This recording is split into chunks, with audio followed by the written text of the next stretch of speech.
Howdy team, happy Thursday. It's actually Thursday morning. I wanted to get to y'all sooner today. I've been late the last couple of weeks, and I'm working on filming lots of videos today for our parent meeting.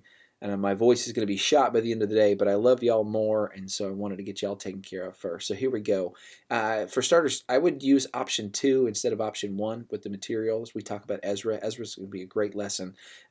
Option 1 is really, really weighty, and I'm not entirely sure that our junior high students and maybe even some of our high school students would understand it, at least not until the end of the lesson. If you want to do option 1 at the end of the lesson, then by all means, I think that would be a good idea, and that could work really well.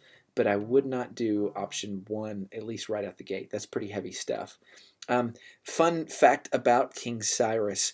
God had his hand on him even before Cyrus was born. He's the only Gentile in the entire Old Testament that is referred to as God's anointed one.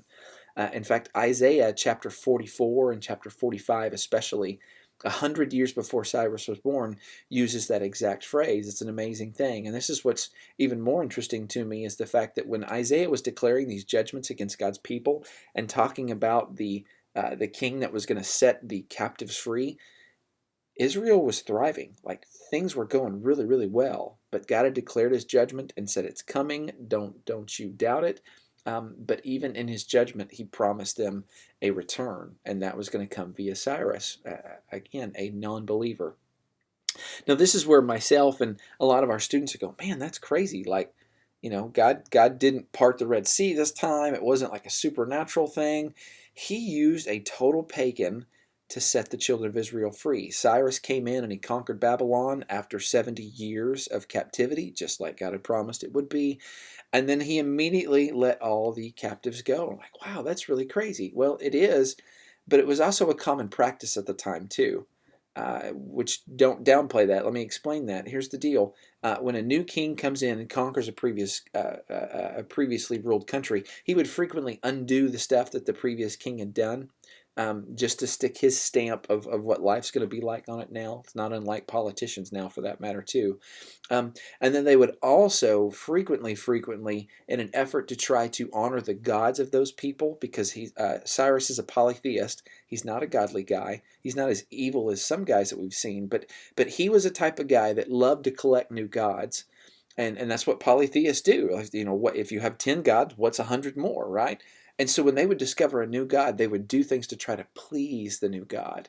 And so this is what we're seeing here. He sets these people free and he says, hey, I want to rebuild your temple to honor your God. It's an effort to try to earn that God's favor.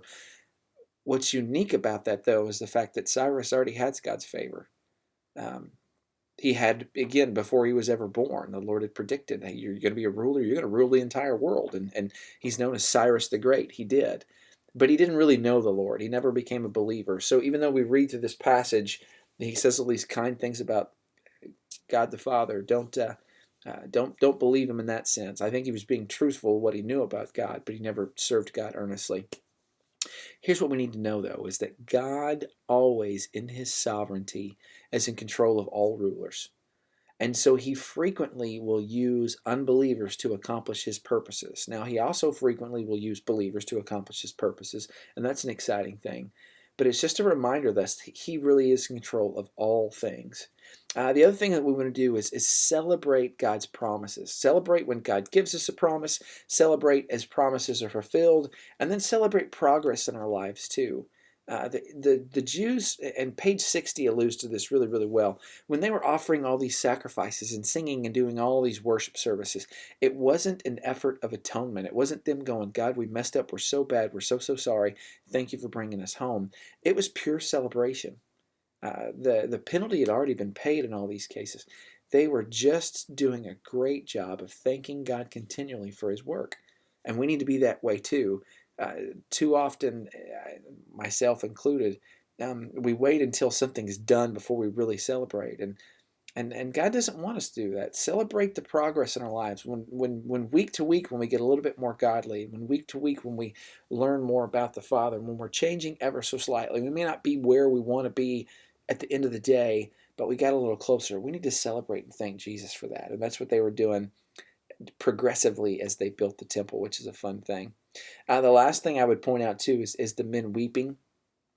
It says that those guys were the ones that saw the original temple, and as they saw the foundation being laid, that they wept. And I really believe what they were doing is they're recognizing, you know what, this temple's not going to be as great as the previous one, and then that's on us. Like we messed up, and they're not rubbing their nose in their previous sin, but they're not letting themselves forget that sin either.